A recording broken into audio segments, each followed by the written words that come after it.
We passed Nancy Pelosi as we were walking up to the stage earlier. She said some pretty harsh things over the last 24 hours, leaked out from her caucus. She said, I don't want impeachment. I want him in prison, meaning you.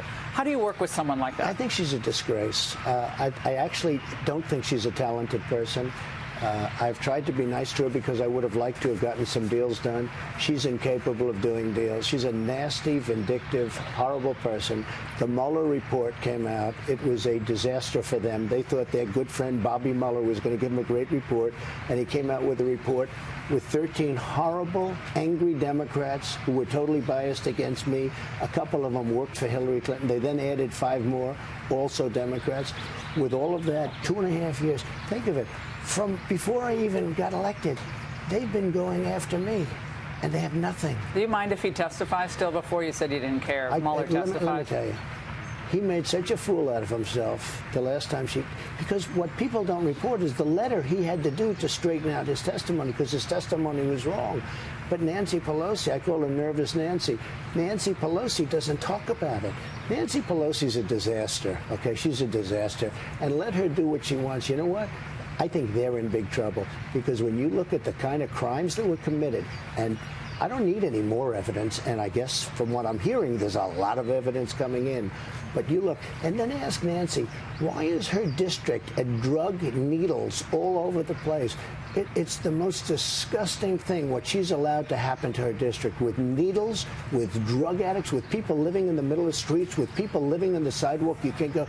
She ought to focus on that, because she's a disaster. And she made a statement. It was a horrible, when you were nasty, overseas, vicious statement while I'm overseas. Now, if I made any statement about anybody, it would be like a big head. Why would he do that when he's overseas? She did it when she is a terrible person. And I'll tell you, her name, it's Nervous Nancy, because she's a nervous wreck. On Tuesday, Joe Biden once again downplayed the China threat at one of his town halls in New Hampshire. He doesn't get it. We're in a position where we have the most agile venture capitalists in the world. It's not like they're bad guys. We're the best at doing it.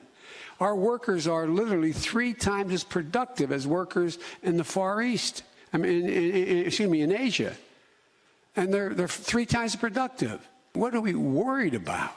How happy would President Xi be to have Joe Biden be the nominee? Well, he wants him. He wants him. Hey, look.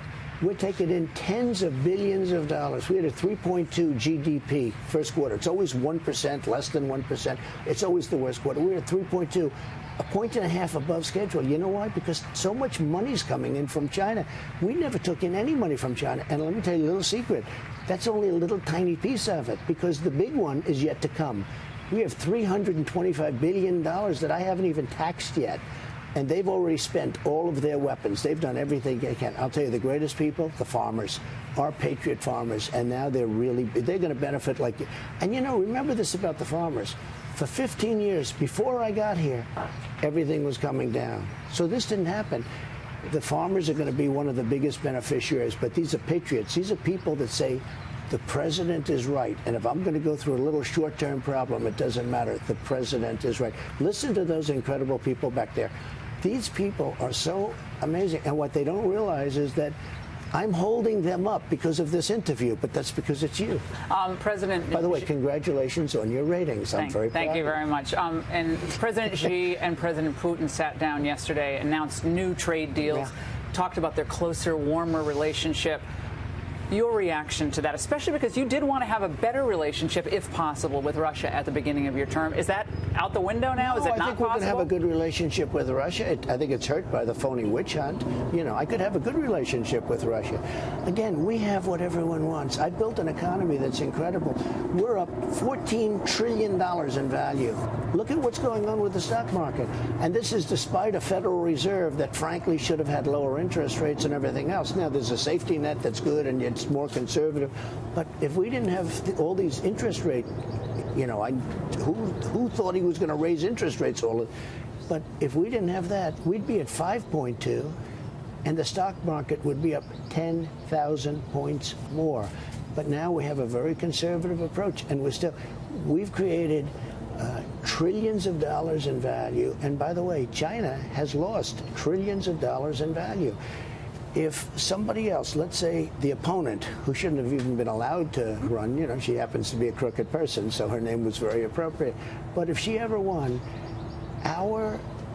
I would say China right now would be far ahead of the United States. Just think of it. China would have been, we are now so far ahead of China, it's not even a contest. What could you do to unite the country at a time of great polarization? What else could you do?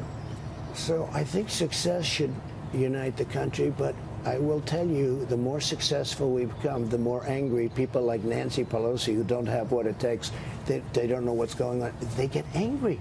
They should, an example is Mexico.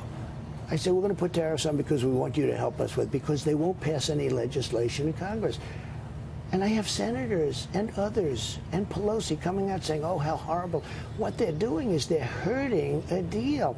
They should be saying, we're with the president. We'll do whatever he wants to do. And Mexico would fold like an umbrella.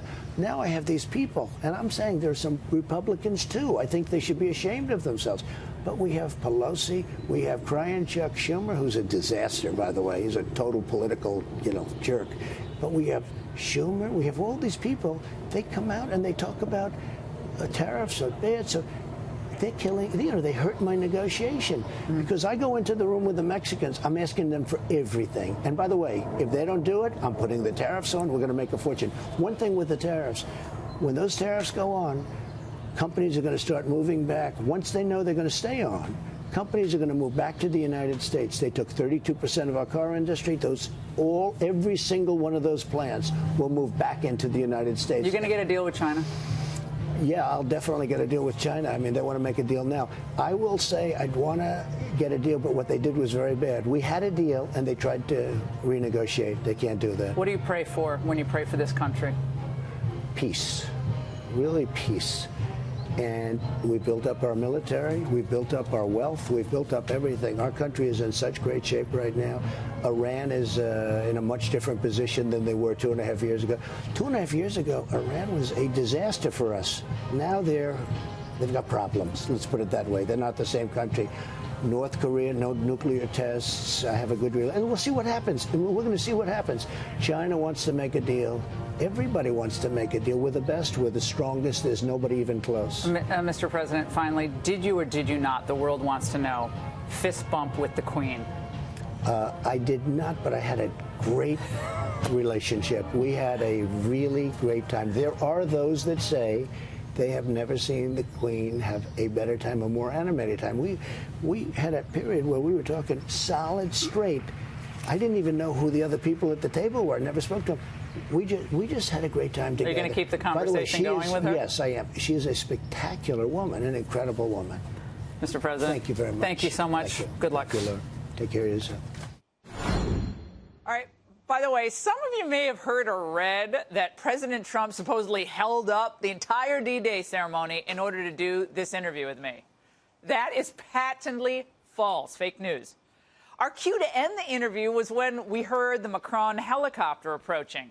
And that is what we did. The interview ended before Macron landed. In fact, President Trump was on the lawn waiting for President Macron, who himself was just a few minutes late.